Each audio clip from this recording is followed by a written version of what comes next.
ကျော်ရင်အောင်အတွက်တောက်တူမရလို့ရင်းနဲ့တထေးဖြစ်လာခဲ့တဲ့နေချွန်းနိုင်ပြည်သက်များလုံးမဲမင်္ဂလာပါဗရမများမှန်ရင်နိုမနီဖူးဆိုတဲ့မြန်မာစကားပုံကလူတိုင်းအတွက်တော့မှန်ကန်ချင်မှမှန်ကန်ပါလိမ့်မယ်ဒါပေမဲ့တရုတ်ဆောင်နေချွန်းနိုင်အတွက်တော့ဒီစကားပုံကသူ့ဘဝရဲ့အနှစ်ချုပ်တစ်ခုလိုပါပဲစီးရဲမွေးတည်မှုဆိုတဲ့နွန်တဲကနေရုံထွက်ပြီးအောင်မြင်မှုဆိုတဲ့ပန်းနိုင်ကိုစုပ်ကန်ပြနိုင်ခဲ့တဲ့သူအောက်ခြေဘဝကနေတန်းကျွဲတထေးတူဖြစ်လာအောင်စူးစမ်းခဲ့တဲ့သူသူ့ရဲ့ဘဝဆက်ကြောင်းကတော့လူငယ်တိုင်းအတွက်အတူယူစရာပါဒီနေ့ခေတ်မှာနေချွန်းနိုင်ဆိုတာနဲ့လှိုင်းပါရကခင်မီစံတက်တဲ့ L shape အင်ဂျီရေနံချောင်းက18ဧကကျန်းဝန်းတဲ့ရွှေရှင်ချန်ကြီးကိုပိုင်ဆိုင်ထားတဲ့အနုပညာရှင်တယောက်ဖြစ်လူတွေကမြင်ကြပါလိမ့်မယ်သူ့ရဲ့ချမ်းသာကြွယ်ဝမှုတွေကြောင့်သူ့ကိုမျိုးရိုးစင်ဆက်ချမ်းသာလာသူတူလို့ထင်မှတ်ကြသူတွေတောင်ရှိတာပါဒါပေမဲ့အပြင်းမှန်ကတော့လုံးဝဆန့်ကျင်ဘက်ပါပဲတိမ်မက်အတွက်အောက်ခြေသိန်းကစားခဲ့တဲ့နေရမြောင်နေချွန်းနိုင်ဟာနေမျိုးတွေကတမန်မိသားစုတစ်ခုကနေပေါက်ဖွာလာတဲ့သူပါအနုပညာကိုဝါသနာကြည့်ပြီးတရုတ်ဆောင်တယောက်ဖြစ်ချင်တဲ့အိမ်မက်နဲ့ရန်ကုန်မြို့ပေါ်ကိုတက်လာခဲ့ပေမဲ့သူ့မှာဘာဆိုဘာမှရှိမနေခဲ့ဘူးရှင်အဲ့ဒီအချိန်မှာသူ့ရဲ့မျှော်လင့်ချက်ကျဲပွင့်ကတော့ဝိုင်းရင်တရုတ်ဆောင်ကြီးကြော်ရအောင်ပါ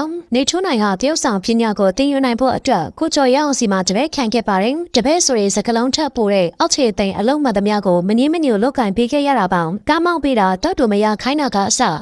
ရရဝေယဝေးစားတွေကိုဆရာထက်တန်စောနဲ့၃နှစ်ကျော်ကြာလောက်ကင်ပေးခဲ့တာပါသူ့ရဲ့ဇဲလုံးလာနဲ့ရိုးသားချိုးစားမှုတွေကိုတပတ်ကြောက်ရဲ့ကိုကြော်ရအောင်ကလည်းနေချွန်းနိုင်ကိုတရုတ်ဆောင်လောကရဲ့လက်တွဲခေါ်ခဲ့ပြီးအနုပညာမိတ်ဆွေနဲ့ချိတ်ဆက်ပေးခဲ့တာပါဒါနေချွန်းနိုင်ရဲ့အရေးကြီးဆုံးအချိုးကွေးတစ်ခုဖြစ်လာခဲ့ပါတယ်အခွင့်အရေးရလာတဲ့အခါမှာတော့နေချွန်းနိုင်ကသူ့ရဲ့အရေးချင်းတွေကိုတတ်သိပြခဲ့တာရှင်ဗီဒီယိုဇာတ်ကားများစွာကိုမနာတိုင်းရိုက်ကူးခဲ့ပြီးရရှိလာတဲ့အနုပညာကြီးတွေကိုလည်းအကျိုးမရှိတဲ့နေရာတွေမှာဖြောင်းတိခြင်းမရှိခဲ့ပဲသူ့ရဲ့အနုပညာလုပ်ငန်းအတွက်ပဲပြန်လည်ရင်းနှီးမြှုပ်နှံခဲ့တာပါဒီလိုစနစ်တကျစူးစောင်းရင်းနှီးခဲ့မှုတွေကပဲသူ့ရဲ့အောင်မြင်မှုကိုပိုပြီးခိုင်မာစေခဲ့ပါတယ်သူ့ဘဝရဲ့နောက်ထပ်အရေးပါတဲ့အစိပ်ပိုင်းတစ်ခုကတော့သူ့ရဲ့ချစ်စနီးမြသိန်းချေပါပဲမြသိန်းချေဟာအစိုးရတယောက်အနေနဲ့အောင်မြင်ခဲ့သူဖြစ်တယ်လို့နောက်ပိုင်းမှာခေတ္တရာသူတိုင်းရင်းစည်းဝါးထုတ်လုပ်ရေးလုပ်ငန်းကိုပါဦးစီးလုပ်ကိုင်နေတဲ့ထက်မြက်တဲ့မြို့သမီးတူပါသူတို့နှစ်ဦးကအိမ်ထောင်သက်တမ်းရလာတာနဲ့အမျှတူနဲ့အတူအပြန်အလှန်ပတ်မှုကူညီရင်းနဲ့ဘဝကိုအတူတကွတိဆောက်ခဲ့ကြပါတယ်ဒီနေ့မှာတော့သူတို့ရဲ့စူးစမ်းမှုတွေကအတီးပွင့်နေဖြစ်မြင်တွေ့နေရပြီရှင်လှိုင်းသားရကပေ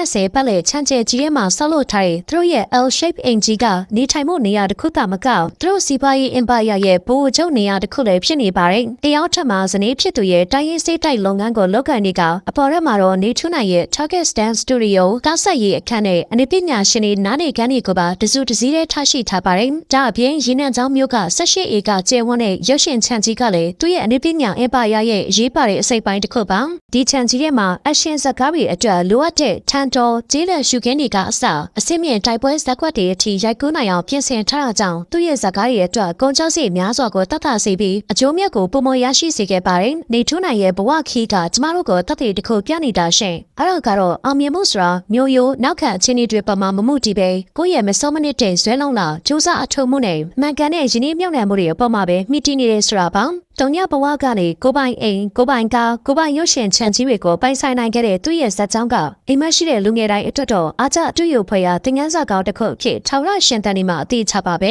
အဲ့တော့ထဲမှာရောနေထူးနိုင်ရဲ့ဇာတ်ကားတွေကိုအားပေးရသူတွေပါကြလာရှင်အားလုံးကိုကျေးဇူးတင်ပါတယ်ဆက်လက်ပြီး celebrity သတင်းများအတွက်ကျမတို့ရဲ့ page ကို like and follow လေးလုပ်ခဲ့ကြပါဦးနော်နေ့ရက်တိုင်းအတွက်ပျော်ရွှင်ပါစေ